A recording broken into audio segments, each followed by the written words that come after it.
नमस्कार, मैं एम के पांडे। हमारे धारा पर आपका स्वागत है। महाभारत कथा में शक्ति का पूजन है। पांचों पांडव अगर हम देखें तो वो सत्य के प्रतीक हैं, लेकिन एक तरफ सत्य के प्रतीक हैं, एक तरफ सत्य के प्रतीक हैं, तो दूसरी तरफ वो सत्य के पूजक हैं। आप सोचेंगे कि हम क्या बोल रहे हैं? सही बोल रहे हैं। सत्य के पूजक ऐसे कि उनके संरक्षक उनकी माँ है, और जैसा कि बार बार हम देखते हैं, माँ उनकी, आपको मालूम है कि उनकी माँ कौन है, बताने की जरूरत नहीं है, सदा उनके साथ रहती हैं। तो शक्ति के रूप में एक तरफ माँ है, दूसरी तरफ शक्ति के रूप में द्रौपदी है। द्रौपदी स्वयं कालिका, देवी कालिका अवतार थी, तो शक्ति का ही प्रतीक थी।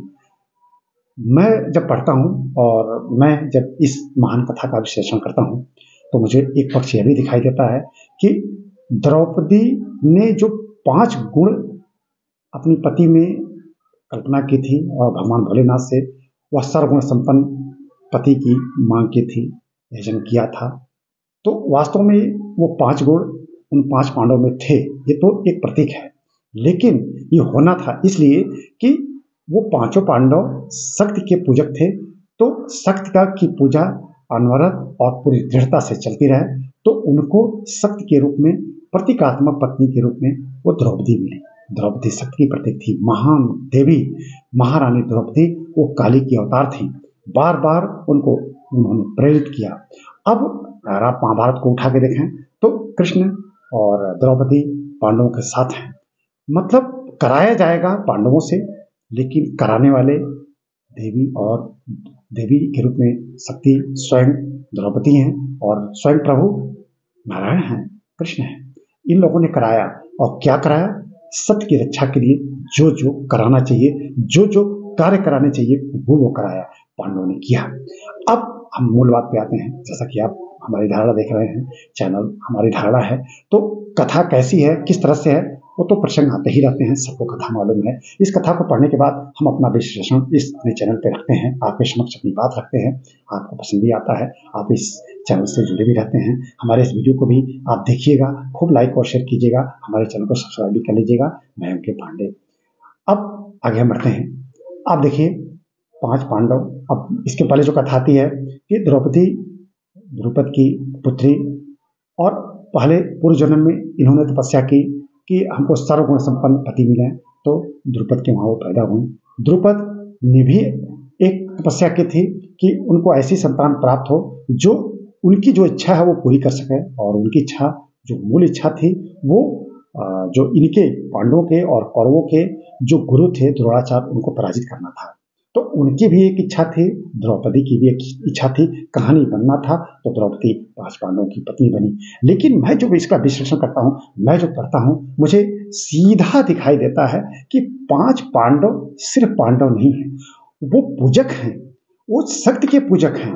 और मैं नहीं मान सकता, मैं तो केवल प्रतीकात्मक बस उसमें देखता हूँ कि जो महारानी द्रौपदी हैं उनकी पत्नी है, लेकिन वास्तव में पत्नी एक संबंध है, लेकिन उस पत्नी के रूप में उनको शक्ति की सीधी प्राप्ति है, और शक्ति की वो पूजा करते हैं। और शक्ति ऐसी कि जो उनसे प्रतिज्ञा कराती हैं कि मुझे दुर्योधन का खून चाहिए। दुर्योधन का खून नहीं मांगती थी, दुर्योधन के खून की डिमांड नहीं थी उनकी डिमांड थी असत्य का खून कर दिया जाए, असत्य को ऐसे धराशायी कर दिया जाए, उसका ऐसा खून कर दिया जाए कि असत्य कभी आंख न उठाने पाए।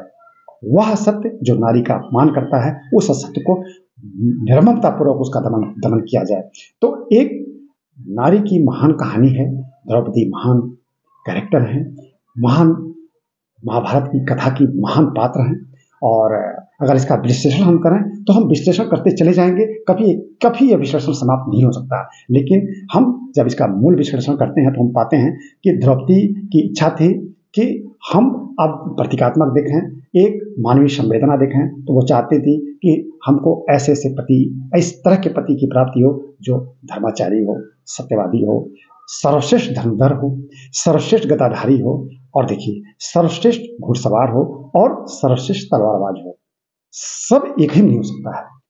तो धर्मराज के रूप में युधिष्ठिर थे, सर्वश्रेष्ठ धनुर्धर के रूप में अर्जुन थे, सर्वश्रेष्ठ गदाधारी भीम थे, नकुल जो थे वो घुड़सवार थे और सहदेव तलवार में निपुण थे। तो पांचों गुण तो थे उनमें, लेकिन वास्तव में ये क्या थे? ये वास्तव में ये सत्य के पूजक थे।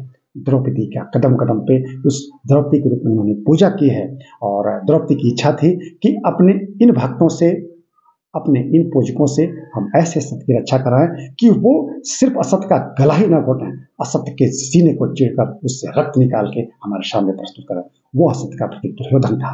और अब उनको प्रेरित कौन करता था? उस सत्य को प्रेरित कौन करता था? स्वयं नारायण, स्वयं कृष्ण। कृष्ण इनके सारथी थे पांडव के, लेकिन वो संरक्षक थे उस सत्य की, जैसा कि प्रकृति का नियम है। तो आप इस महाभारत कथा में बहुत कुछ गहराई है और जब हम पढ़ते हैं तो बड़ा अच्छा लगता है। और जैसा कि बर्बरीक ने देखा ऊंचे टीले पर, ऊंचे एक पर्वत के टीले पर उनका शर रखा गया था, स्वयं भगवान कृष्ण ने रखा था। बर्बरीक की इच्छा थी कि हम महाभारत की पूरी कहानी देखें। जब उन्होंने देखा, फिर भगवान ने पूछा कि आपको क्या लगा? पूरी महाभारत की कथा समाप्त हो गई, 18 दिन में सब पूरा हो गया, आपने 18 दिन में क्या देखा? बर्बरीक ने देखा, प्रभु हमने सिर्फ यही देखा कि पूरी कथा, पूरी कहानी, पूरी स्टोरी आपने खड़े होकर पूरी कथा पूरी कराई है और हमको कोई धर्म सर्वश्रेष्ठ योद्धा तो कोई दिखाई नहीं।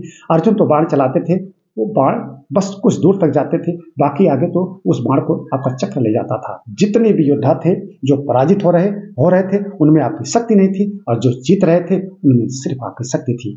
और माँ काली यानी माता द्रौपदी, महारानी द्रौपदी तो बस सबको प्रेरित करती थी और उस प्रेरणा के स्रोत मूल आप थे। तो हम यही भाव पाते हैं और मुझे लगा कि बड़े संक्षेप में आपके समक्ष अपने यह भाव प्रस्तुत करने चाहिए। अगर आपको यह अच्छा लगेगा तो इस तरह के भाव हम प्रस्तुत करते ही रहते हैं, इसका और विस्तार किया जाएगा कभी। हम आज इस वीडियो को इतने पे ही बंद करते हैं। आप भी इस पर खूब मंथन कीजिएगा, विचार कीजिएगा, हमारे इस वीडियो को लाइक और शेयर कीजिएगा और हमारे चैनल को सब्सक्राइब कर लीजिएगा। धन्यवाद।